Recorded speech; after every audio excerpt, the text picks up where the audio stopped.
City? It's Earl. Hey, I hope all is well.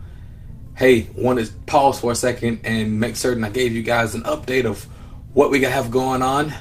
Before I go into the updates, though, I want to tell you guys thank you. Thank you to all those who made Camp Origin happen. It was an amazing time. I believe the Lord showed up, and I believe those sixth graders will never be the same. So thank you for all those who came out and helped us with Camp Origin, spent time with their students. Hey, I know that the relationships and the community that you guys are going to have going forward will never be the same. Thank you for those who came by and hung out during when we were gone and helped out Tyree and Emily during service. I really, truly appreciate all you guys, and I'm just so excited about what's to come. In addition, in roles with our leadership team, we have added 2 lead coaches. We added a male lead coach and a ladies lead coach. Want to kind of introduce them and make you guys aware that they're in that position and they're looking for ways to help our men become stronger, help our women become stronger, and ultimately our team as a city become stronger. So you guys know who they are. They've been around each for 3 years. They're just stepping into a new capacity to help the ministry move forward. For the guys, we have Javon. In addition to that, Miss Janetta Ramsey, she's going to be coming alongside Javon and working with the ladies. But in this new capacity, they're going to be helping us, just helping us learn how to be better leaders, helping us learn how to be better stewards of what God has given us, help us with different trainings. They're going to be just a little more hands-on with each services. So they'll be across all services as kind of the lead coach in those roles, helping us just become a better us so that we can have better students. The biggest change you have seen in the ministry, and how can we prepare ourselves to address it? Well, when I think about that, for me, over the past few years, one of the biggest changes or transitions I've seen in the ministry really is just the focus towards our leaders.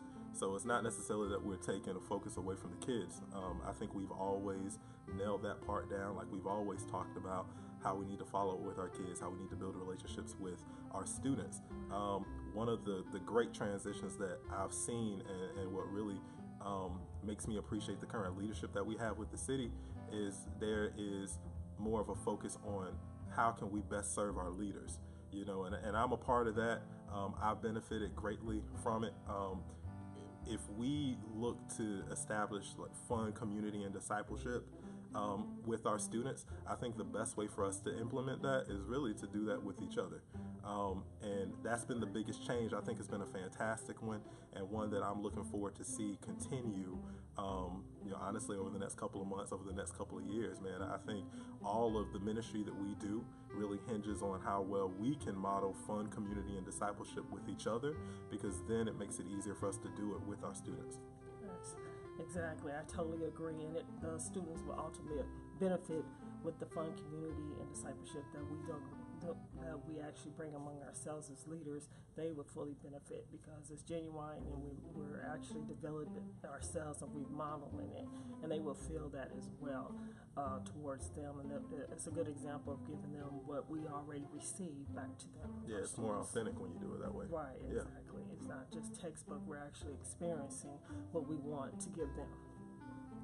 Like, what is the biggest thing you've learned in these past 3 years that's kept you here? Like, why are you still here? Good question, Pastor Earl. Well, for me, I can honestly say from coming here through those doors, serving since April 2013, my traditional way of what youth ministry was all about and teaching is totally different here at the city at Victory, which is really, I like how personal and authentic, more of a structure of everybody's voices being heard more than a teacher-student atmosphere, which is not bad, but this gives us a real relationship development far more greater than what I was taught and trained before. So I utilized what I knew, but I also gained so much insight on creating relationships with the leaders, with the students on a more personal level, and learning at the same time that we were in this all together. There was no big I's or little U's. We're just really walking this walk together and praying. Lots of prayer, of just knowing, asking God to show me how to love people where they are and not what I was used to. So I've gained a lot, and I'm still growing. So what I'd say to that really is not altogether too much different than what Janetta just said, but the reason why I came and the reason why I stayed are completely different. I think they build upon each other, and what I mean by that is I came much like many of you because a pastor of the church gave an appeal that they do annually or biannually at this point, for people to volunteer, after you join the church, just to feel a part of it. And while that was a very valuable, very true, very timely message for me, it definitely got me in the doors of the city and allowed an opportunity for me to plug in. And I appreciate that. What caused me to stay really was everyone who's watching this video. The relationships that we were able to build, and Janetta touched on that very effectively. So I don't want to re-say it, but those relationships, that community, is what really allowed me to stay. Many of us are used to doing youth ministry a certain type of way, especially us that you've been in the church all your life. Like I come from a church back in Jacksonville, Florida, where youth ministry it started in Sunday school. Every blue moon you'd have a youth event, and you come to a church like this, and maybe you expect a little bit of the same thing, and you find out that it's completely different, where it's really focusing on relationship, it's really focusing on community, following up with students, and allows me to be a part of something that I may not have had when I was younger, growing up in church. So I really love that. That's what caused me to stay, because of that community. Because most of us, after you do this for like a year and a half, you move on to the next thing. The reason why we both have been here 3+ years and are looking to even stay on a little bit longer is because this is a lot of good relationships with the students and with our peers, you guys, that keep us really passionate about it. You guys have heard me say over and over that my vision for the city right now is healthy leaders producing healthy students. And this is kind of the reason that you guys are sitting here. You're sitting here because that's kind of what the vision is, and I want to help get an extra layer of love intentional for all the ladies and all the guys. What is some of your vision to help this come to fruition? Well, for me, Pastor Earl, I say for the ladies, our awesome lady leaders here at the city, you're wonderful, and I am honored to be in a position to really help you. I need your help to help you and love you where you are and to be the best leaders that God has created to be for all our students here. And as a team, we want to go and make activities and events for each other as leaders to go and just have a good time, get to know each other, have a great time, and just fellowship, first of all, and just being close as leaders, as a sisterhood, and then go into the training aspect as far as Bible studies together,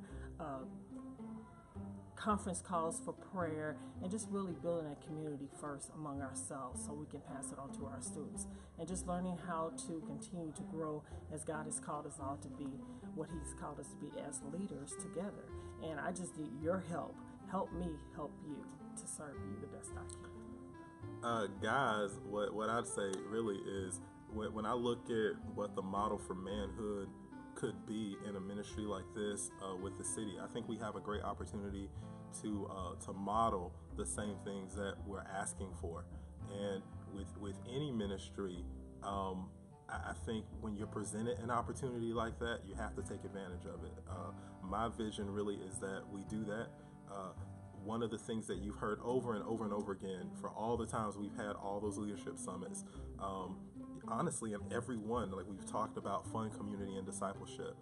Similar to what Janetta was saying for the ladies, my vision is that we model fun, community, and discipleship with each other.